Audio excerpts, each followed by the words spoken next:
আসসালামু আলাইকুম। আজকে আসছি কাম্বং বারোতে আসার কারণ হচ্ছে এখানে একটা হসপিটাল আছে, আল ইসলাম। এই হসপিটালটা খুবই ভালো, এখানে চিকিৎসাও খুব ভালো। এই দেখতেছেন, এগুলো হচ্ছে মালয়েশিয়া যে বাসা বাড়ি, একদম কাম্পংয়ের মতন। এটা শহরের ভিতরেই, তবে শহরের ভিতরে হলো এটা পুরা কাম্পং এরিয়ার মতন।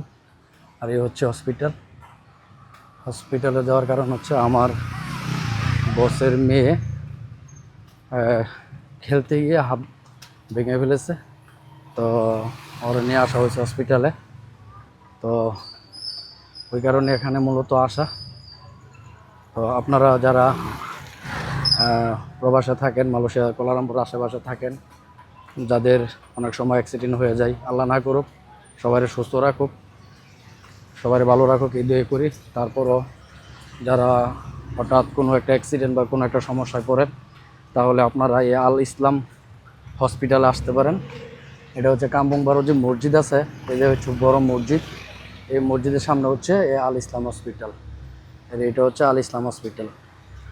তো এখানে টাকাটা একটু খরচ বেশি যা, তারপরও এখানে টাকা গেলেও এখানে ভালো চিকিৎসা হয়, ভালো উন্নত মানের চিকিৎসা এখানে হয়। আমি আরও কয়েকবার এখানে আসছি, আজকে আমার বসের মেয়েকে নিয়ে আসছি। আরও অনেকবারই আমি এখানে আসছি, আমার বন্ধুদেরকে নিয়ে এখানে আসছি। তো এখানে 24 ঘন্টা খোলা থাকে, যে কোনো মুহূর্তেই রোগী নিয়ে আসতে পারবেন। এখানে খুব ভালো মানের উন্নত মানের চিকিৎসা হয়, এখানে গাড়ি পার্কিংয়ের ব্যবস্থাও রয়েছে। এই হচ্ছে দেখেন এই মসজিদ। তো এই মসজিদের একবারে রাস্তার অপোজিট আপনার এই আল ইসলাম হসপিটাল এটা। তো আপনারা চাইলে এখানে আসতে পারেন। আশা করি এই ভিডিও দেখে আপনারা শেয়ার করে দিবেন, অন্য আরেকজনকে দেখার সুযোগ করে দিবেন। তো সবাই ভালো থাকবেন, আল্লাহ হাফেজ।